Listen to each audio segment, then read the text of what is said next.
Welcome to Sincerely Bhakti. My name is Bhakti Lata, and today I am joined by my esteemed and wonderful husband, Ganesham Prabhu. So thank you for coming and being a part of this. So on our 44th episode today, we are exploring how evil does not exist. Reading from Bhagavad Gita as it is, commentary by Bhaktivedanta Swami Prabhupada, chapter 7, verse 14. Om Namo Bhagavate Vasudevaya. This divine energy of mine, consisting of the three modes of material nature, is difficult to overcome. But those who have surrendered unto me can easily cross beyond it. Now, I was born and raised a devotee of Krishna and with certain Vedic thought paradigms. At the same time, I was born and raised in America, and the predominating religion in America is Christianity. And in Christianity, my understanding as a layperson who's not a scholar or an expert is that there is evil, and there is also a personality of Satan who can influence one to commit evil acts. And if you do commit evil acts, you are condemned to hell and to burn in the fires of hell for eternity. What we are reading in this verse is a completely different paradigm. And Srila Prabhupada writes in the purport, in the first sentence, that the Supreme Personality of Godhead has innumerable energies, and all these energies are divine.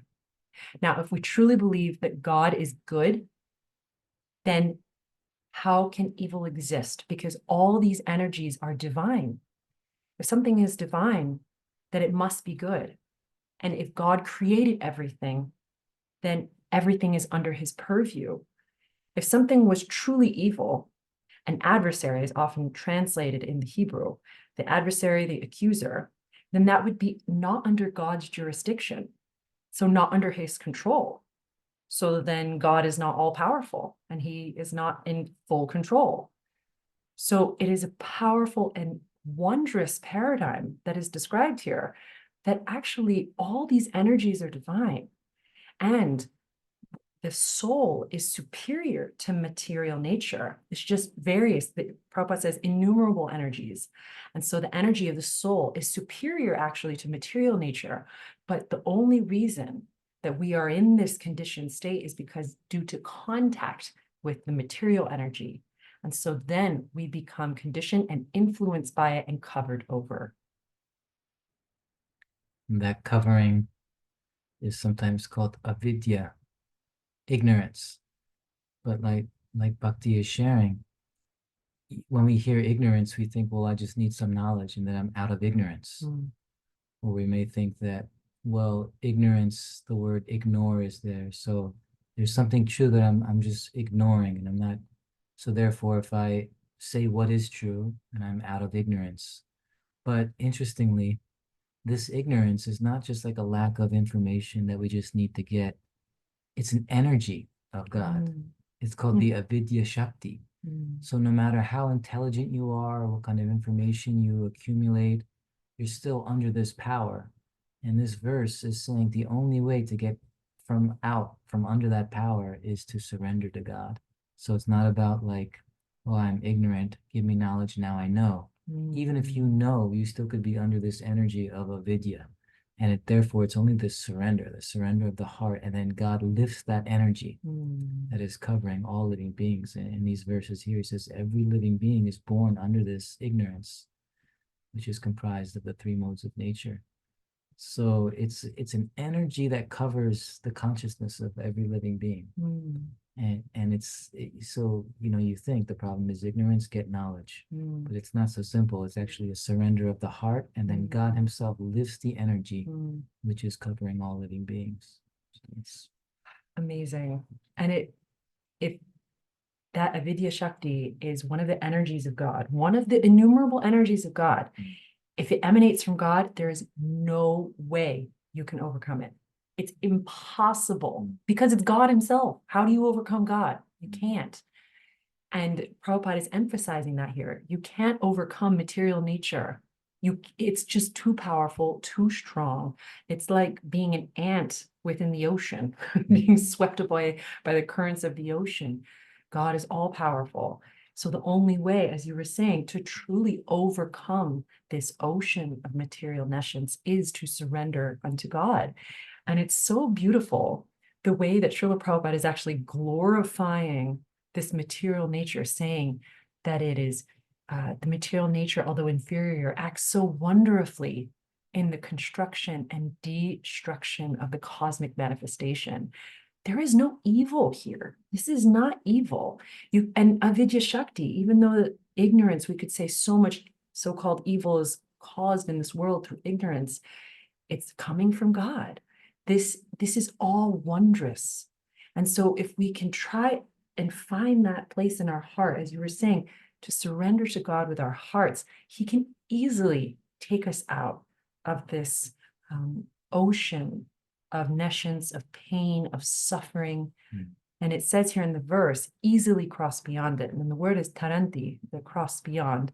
And other places where Srila Prabhupada where that word is used, taranti, he will often accompany it by the word easily. You know, if it is connection to God and God is helping us, there's an easy crossing because God, it's all coming from God. And so if I go to the source, then he can help me. Yeah, naturally, we might think, well, why would God put me under this energy of illusion? And so that's a good question. You know, we're talking about how we're all covered by that energy of avidya, of ignorance. Why? Why would God do that to us, right? He's all powerful. These are his energies, and now I'm covered by one of them. But it's described that it's a desire, actually, that we are in ignorance. That may sound strange, but when you're in ignorance, then you can pretend to be godlike. You can pretend to be in control of things, to be the creator of things. We all have that in a small scale. I'm going to create this. I'm going to make this happen. I'm going to do this. I'm going to enjoy in this way. The only reason why we can think that, and it appears to be true, is because if God says that that's something that's wanted, well, here's the energy that will actually cause you to believe that it is true. And you'll have so many reasons and arguments for it. But also there's, you know, if you surrender to me, if you want a relationship with me, that can be lifted and you can see reality as it is. So these energies, they're God's energies and his powers, but it's also responding to the desire deep in the heart. What do I really want? If I really want to be in ignorance, then an energy covers me and I'm really fooled. And therefore all people who don't believe in God or atheists, in one sense, an argument won't convince them. There's an energy that's covering because it's responding to their desire, the desire of no God in control. So, yeah. And if we were to boil it down, that is where the real problem lies. That is the evil. That is the source of all the evil, is that active ignoring and that desire in the heart that I want to turn away. And, you know, there's that very simplistic image of the angel on the shoulder and the devil, right? The good and the evil. And, you know, it's a little bit silly, but there's a truth to it because it kind of represents what goes on in the conscience. And what choice am I going to make today? Am I going to turn towards God or am I going to turn away? And that is the real evil. It's not some external devil with red horns or some nefarious being who's influencing us. If we can own it and go back to my own desire, then we can reclaim our power as a spirit soul and our ultimate destiny to really love and be loved with our free will. Yeah, and the amazing thing is that even if we choose that darkness or that so-called evil, but still, then you're still within the energies of God. So then it's not that you just become like forever condemned to be evil or to have evil, but there are reactions that come that are God's grace meant to realign you with the truth. So even if the living being chooses so-called evil, they're still put into a system where now reactions come to wake us up. Why am I suffering? Why is this happening to me? Those questions come. And so you're still being guided by God back to Him. Even when you choose the word, if you could think of the worst possible crime or anything that just seems like twisted and strange, but somehow there's going to be, you're still within God's system. It's another system of the material world, and there's laws and there's reactions, and those are also meant to realign you back with God's will, because you can't go down infinitely. Like eventually you suffer so much, you're just broken down so much that you just have to just put your eyes up and your open your hands and say, God, please, or in some way we have to express that they, please save me. And then that's the way back. So it's like, even if whatever you do, you're still under God's powers. And what would a loving relationship then be? If you cultivate a loving relationship with God, how much more so will He assist us in doing it? It's beautiful. You described this system of justice, and that word is karma. Karma is the law of action and reaction, and what keeps us in alignment. And what you've shared is infinite hope, that there is never, ever eternal damnation. The only thing that would damn us forever is our own consciousness and our unwillingness to really turn towards God. And that's our own journey. But there is never an eternal rejection or eternal, makes me think of being in prison forever.